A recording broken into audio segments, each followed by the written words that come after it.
الحمدللہ والصلاة والسلام علی رسول اللہ۔ محترم حضرات و خواتین، قرآن مجید کی ایک آیت اور اس سے جڑے واقعے کی اس مجلس میں آپ تمام کا استقبال ہے۔ اللہ کے نبی صلی اللہ علیہ وسلم کی مجلس ہے۔ یہود کے کچھ لوگ آتے ہیں اور اللہ کے نبی صلی اللہ علیہ وسلم سے سوال کرتے ہیں، اے محمد، آپ قرآن مجید کی ایک آیت پڑھ کر لوگوں کو سناتے ہیں۔ دراصل ان کا اشارہ سورۃ الاسراء کی آیت نمبر 80 پر 5 کی طرف تھا، جس میں اللہ تبارک و تعالیٰ نے فرمایا وَيَسْأَلُونَكَ عَنِ الرُّوحِ قُلِ الرُّوحُ مِنْ أَمْرِ رَبِّي وَمَا أُوتِيتُم مِّنَ الْعِلْمِ إِلَّا قَلِيلًا۔ یہودیوں نے پوچھا کہ اللہ تبارک و تعالیٰ تو کہتے ہیں کہ تم کو بہت کم علم دیا گیا ہے۔ تو اللہ کے نبی صلی اللہ علیہ وسلم نے ان کے اس سوال کا جواب دیا، ہاں بات بالکل صحیح ہے، یہ میرے رب کا فرمان ہے۔ پھر یہودیوں نے کہا کہ ٹھیک ہے، جب آپ یہ کہتے ہیں کہ تم کو بہت کم علم دیا گیا ہے، تو قرآن میں اس بات کا بھی ذکر ہے کہ تورات کی کتاب ہمارے لیے اتاری گئی، اور پھر اس میں ساری چیزیں بیان کی ہیں، ساری چیزیں تبیان لکل شیء۔ اللہ کے نبی صلی اللہ علیہ وسلم نے فرمایا کہ ہاں یہ بھی بات صحیح ہے۔ تو گویا وہ لوگ یہ بتانا چاہ رہے تھے کہ قرآن کی آیتوں میں ایک طرح کا تضاد ہے، تعارض ہے، کہ کبھی اللہ تبارک و تعالیٰ فرماتے ہیں کہ تم کو بہت کم علم دیا گیا ہے، اور کبھی اس میں کہا تبیان لکل شیء، یعنی بالکل ہر چیز کو واضح بیان کر دیا گیا ہے۔ تو اللہ کے نبی صلی اللہ علیہ وسلم نے فرمایا کہ وہ تبیان ہے، ساری چیزوں کو تمہارے لیے بیان کیا گیا ہے، لیکن اللہ تبارک و تعالیٰ کی علم میں وہ بہت کم ہے۔ اللہ تبارک و تعالیٰ کا علم تو بہت زیادہ ہے۔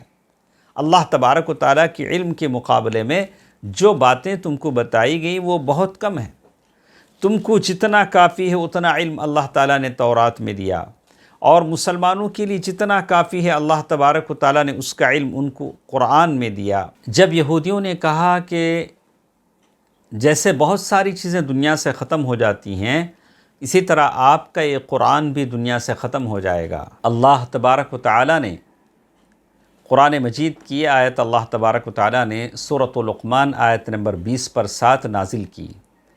ان دونوں کے رد میں جن لوگوں نے یہ کہا کہ اللہ تبارک و تعالیٰ کا علم ختم ہو جائے گا، ان لوگوں کے جواب کے طور پر، اور ان لوگوں کے لیے بھی جنہوں نے کہا کہ اللہ تبارک و تعالیٰ کا علم بہت تھوڑا ہے، اللہ تبارک و تعالیٰ نے کہا وَلَوْ أَنَّ مَا فِي الْأَرْضِ مِن شَجَرَةٍ أَقْلَامٌ وَالْبَحْرُ يَمُدُّهُ مِن بَعْدِهِ سَبْعَةُ أَبْحُرٍ مَا نَفِدَتْ كَلِمَاتُ اللَّهِ إِنَّ اللَّهَ عَزِيزٌ حَكِيمٌ۔ روئے زمین کے تمام درختوں کے اگر قلم ہو جائیں، سارے درخت کاٹ کاٹ کر اگر پین بنا لیں، قلم بنا لیں، اور تمام سمندروں کو سیاہی انک بنا لیں، اور ان کے بعد 7 سمندر اور ہوں، ایک سمندر کی تو چھوڑیے، جتنے سمندر 70% جو پانی، اس کے علاوہ اور 7% بڑھا لیں، اللہ تبارک و تعالیٰ کی کلمات ختم نہیں ہوں گے۔